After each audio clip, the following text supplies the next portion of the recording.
Bismillahirrahmanirrahim. Assalamualaikum warahmatullahi wabarakatuh. Berjumpa lagi. Hari ini kita akan membahas materi kelas 9, yaitu beriman kepada qada dan qadar, berbuah ketenangan hati. Jadi materi ini adalah materi kelas 9 dan materi ini untuk anak SMP. Kemudian bisa dilihat adapun acuan materi ini dari Pendidikan Agama Islam dan Budi Pekerti, bisa dilihat di sini. Dan bisa dilihat materi ini untuk PAI kelas 9 semester 2.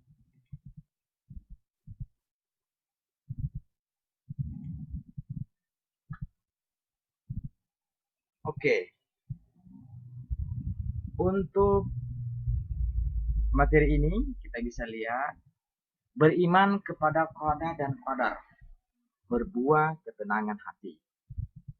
Yang pertama adalah pengertian apa itu qada, qadar dan takdir.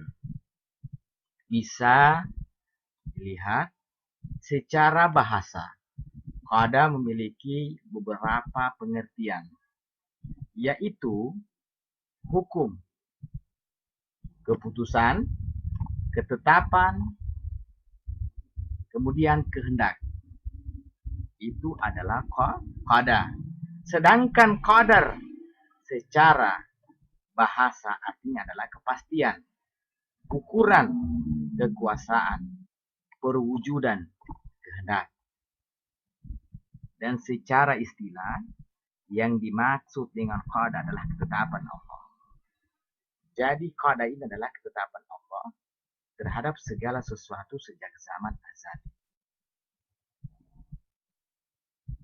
Muncul pertanyaan, apakah itu zaman azali? Zaman azali adalah zaman ketika segala sesuatu belum tercipta. Sedangkan qadar adalah perwujudan kehendak Allah, wujudnya. Jadi bisa kita bahasakan di sini bahwa qada ini adalah ketetapan Allah dari segala sesuatu semenjak zaman azali.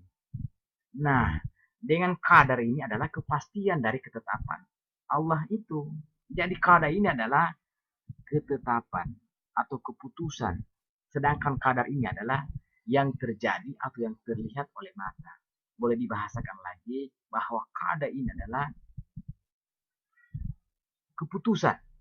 Sedangkan qadar ini adalah kepastian dari keputusan itu. Baik. Beriman kepada qadar. Beriman kepada qada dan qadar merupakan rukun iman yang keenam.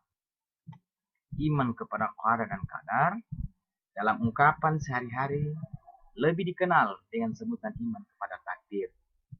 Iman kepada takdir berarti percaya bahwa segala apa yang terjadi di alam semesta ini seperti adanya, baik itu sehat dan sakit, baik itu hidup dan mati, baik itu rezeki dan jodoh seseorang merupakan kehendak dan ketentuan Allah Subhanahu wa taala. Kemudian selanjutnya,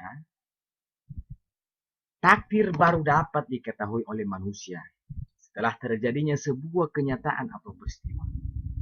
Contohnya, seseorang anak bernama Ena dilahirkan dari keluarga kaya. Orang tuanya adalah pengusaha minyak sawit yang sukses. Kekayaannya melimpah. Semua orang mengenal keluarga tersebut. Dan hampir semua orang memperkirakan kelak Ena juga akan kaya seperti kedua orang tuanya. Namun setelah terjadi gempa bumi yang menghancurkan perusahaan orang tuanya, keluarga Ena tak lagi disebut keluarga kaya. Ditambah lagi, orang tuanya ditipu oleh mitra bisnis hingga menanggung hutang ratusan juta. Sisa aset perusahaan dijual seluruhnya untuk membayar hutang. Sekarang Ena dan keluarganya hidup sederhana. Semua tidak menyangka kehidupan keluarga Ena berubah begitu cepat yang semula kaya berubah menjadi miskin. Itu adalah contoh pertama dari qada dan qadar. Kemudian selanjutnya, Ani bercita-cita ingin menjadi pegawai bank. Setelah lulus SMA, ia kuliah di jurusan ekonomi supaya mendapat gelar sarjana ekonomi. Semua ini ia lakukan untuk menunjang pencapaiannya cita-cita tersebut.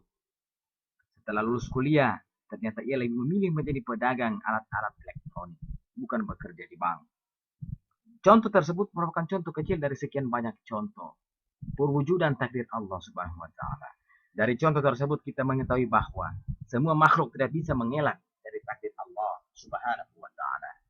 Itu contoh dari takdir, dari qada dan qadar.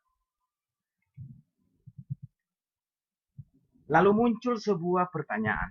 Untuk apa kita berikhtiar jika segala sesuatu sudah ditakdirkan oleh Allah? Jawabannya adalah, ketahuilah bahwa meskipun takdir manusia telah ditentukan oleh Allah, namun tak satupun yang bisa mengetahui sebelum hal itu terjadi. Hal inilah yang menjadikan manusia tetap wajib berusaha untuk meraih yang terbaik. Allah Subhanahu wa taala memberikan jalan kepada manusia untuk menjalani kehidupannya dengan cara berikhtiar sekuat tenaga serta mengiringi dengan doa. Kemudian yang kedua, takdir mu'alaq dan takdir mubram. Beriman kepada qada dan qadar, berbuah ketenangan hati, atau takdir dibagi menjadi dua, yaitu takdir mu'alaq dan takdir mubram. Yang pertama adalah takdir mu'alaq.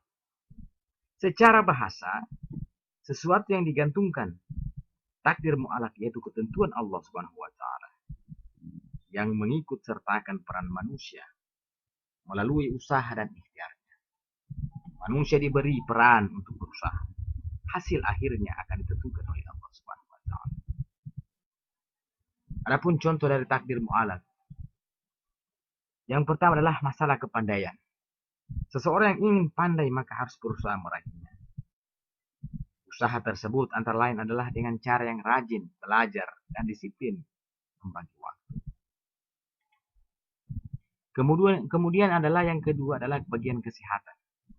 Seseorang yang ingin sehat maka harus berusaha dengan cara berolahraga yang teratur, menjaga kebersihan, menjaga gizi dan pola makan. Jika melakukan usaha tersebut maka tubuh Anda akan sehat. Kemudian adalah yang ketiga adalah kemakmuran. Kemakmuran bisa diraih dengan giat bekerja kreatif dan pantang menyerah. Rajin menabung dan hemat. Agar seseorang menjadi pandai, sehat, dan hidup makmur harus berusaha meraihnya. Bukan pasrah menunggu nasib. Tidak mungkin seseorang menjadi pandai kalau malas belajar. Tidak mungkin seseorang menjadi sehat kalau tidak pernah berolahraga. Dan tidak mungkin seseorang menjadi kaya kalau malas bekerja. Jadi, meskipun Allah Subhanahu wa taala telah menentukan segalanya, manusia tetap harus berusaha mengubah nasibnya. Kemudian yang kedua adalah mubram. Secara bahasa, sesuatu yang tidak dapat dielakkan atau sudah pasti.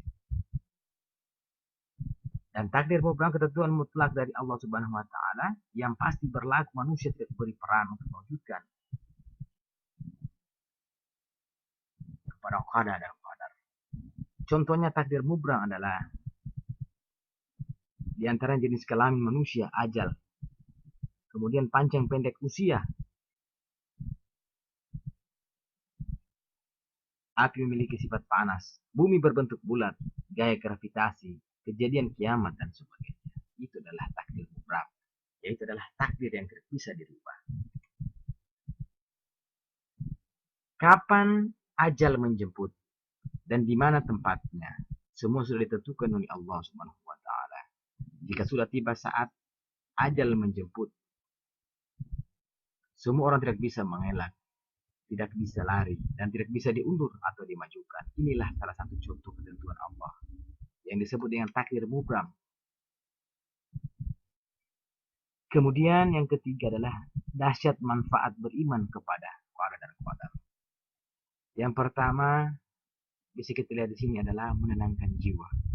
Seseorang yang beriman kepada qada dan qadar akan mendapatkan ketenangan jiwa. Hal ini dikarenakan ia merasa senang dan menerima dengan ikhlas atas semua ketentuan Allah Subhanahu wa taala. Tidak ada rasa khawatir dalam jiwa karena ia meyakini bahwa Allah senantiasa menghendaki kebaikan pada diri hamba.